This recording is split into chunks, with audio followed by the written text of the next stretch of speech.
ஏக இறைவனின் சாந்தியும் சமாதானமும் நம் அனைவரின் மீதும் உண்டாவதாக. எல்லா புகழும் இறைவன் ஒருவனுக்கே.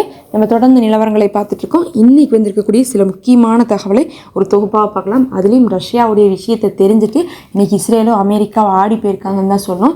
ஈரானும் ரஷ்யாவும் 3 வருஷம் நாங்கள் என்ன பண்ண போகிறோம், ப்ராக்டிஸ் பண்ண போகிறோம், ட்ரைனிங்லாம் செய்ய போகிறோம், கூட்டு பயிற்சி பண்ண போகிறோம்னு சொல்லிட்டு என்ன பண்ணியிருக்காங்க, இன்றைக்கி அறிவிச்சிருக்காங்க.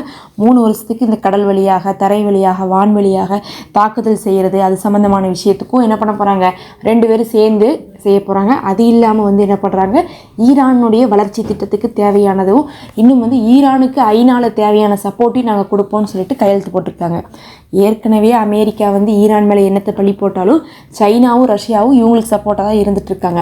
அவங்கள்ட்ட நேட்டோடைய அதிகாரம் இருக்கிறனால அதை யூஸ் பண்ணி ஈரானை முடக்க விடாமல் பார்த்துக்கிறாங்க. இதில் இப்படி ஒரு 3 வருஷ அக்ரிமெண்ட் வேறு போட்டிருக்காங்க. அப்படிங்கிறனால இது இஸ்ரேலுக்கும் ஒரு இடைஞ்சல், இன்னொரு பக்கம் பார்த்தீங்கன்னா அமெரிக்காவுக்கு இடைஞ்சல். அமெரிக்காவுக்கு எங்கே இடைஞ்சல்னு பார்த்தா ஐநாவில் இடைஞ்சல், இஸ்ரேலுக்கு எங்கே இடைஞ்சல்னு பார்த்தா நேரடியாகவே இடைஞ்சல். ஏன்னா பயிற்சி கொடுக்குறதே எதுக்காக, இஸ்ரேலை தாக்குறதுக்காக தான்.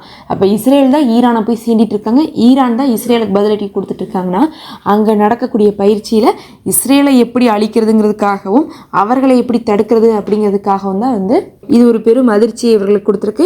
அது இல்லாமல் பார்த்தீங்கன்னா ஜபாலியாவில் இன்றைக்கி என்ன இருக்குன்னா, ஒரு சிப்பாய் இஸ்ரேலுடைய சிப்பாய் மரணமாக இருக்கார். இது பார்த்தீங்கன்னா என்ன காரணம் அப்படிங்கிறது தெரியல. ஆனால் இது மோதலில் தாக்குதல் நடத்தப்பட்டிருக்குது, காசாவுடைய போராளிகள் தான் தாக்கியிருக்காங்கன்னு மட்டும் சொல்கிறாங்க. அப்படி தாக்குனா ரூல்ஸ் வயலேஷன் அப்படிங்கிறதுனால போர் ஆரம்பிக்கிறதுக்கு வாய்ப்பு இருக்கும். ஆனால் இப்போ அங்கே சிச்சுவேஷன் அது கிடையாது. ஏன்னா இந்த சிப்பாய் தான் ரூல்ஸை மீறி மக்கள் இருக்கக்கூடிய இடத்துக்கு போனார், அதனால தான் தாக்குனாங்க அப்படிங்கிற மாதிரிலாம் சொல்லிட்டு இருக்காங்க. இதை பற்றி இஸ்ரேல் இன்னும் மேலதிகமான தகவல் கொடுப்பாங்கன்னு எதிர்பார்க்கப்படுது. ஆனால் எப்படியுமே வாயை திறந்தால் பொய்யை தவிர அவங்க வேறு எதுவுமே சொல்ல மாட்டாங்க. அடுத்து 10,000 ரிசர்வ் படையில் இருக்கக்கூடிய ஆட்களுக்கு ஆயுதங்களை வீட்டிலேயே வச்சுக்கிறதுக்கு அனுமதி கொடுத்துருக்கு இஸ்ரேல். எதற்காக இப்படி பர்மிஷன் கொடுத்து வச்சுருக்காங்கன்னு பார்த்தீங்கன்னா, அக்டோபர் 7 திடீர்னு தாக்குதல் நடந்துச்சு.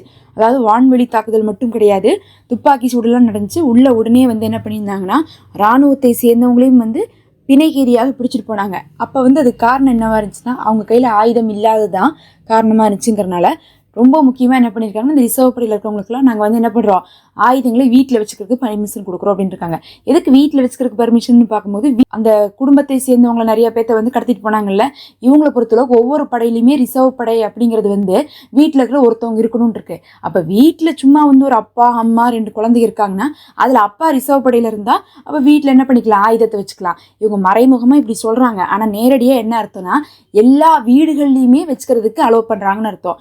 இப்படி தான் வெஸ்ட் பேங்க்ல செட்டிலர்ஸ் துப்பாக்கியில் வச்சுருக்காங்க. அந்த மாதிரி இஸ்ரேலுடைய எல்லைகளில் இருக்கக்கூடிய எல்லா வீட்லேயுமே துப்பாக்கி கொடுக்கறதுக்காகத்தான் இந்த ஒரு புதிய டெக்னிக்கை கொண்டு வந்திருக்காங்க. அது இப்போ பார்த்தீங்கன்னா அமலாக்க போகிறாங்க. அடுத்து இன்னைக்கு ரொம்ப முக்கியமாக பார்த்தீங்கன்னா, இதுதான் இப்போ முக்கியமான தகவல். நம்ம அடுத்த ஒரு காணொலியில் இன்னும் சில தகவல்களை பார்க்கலாம்.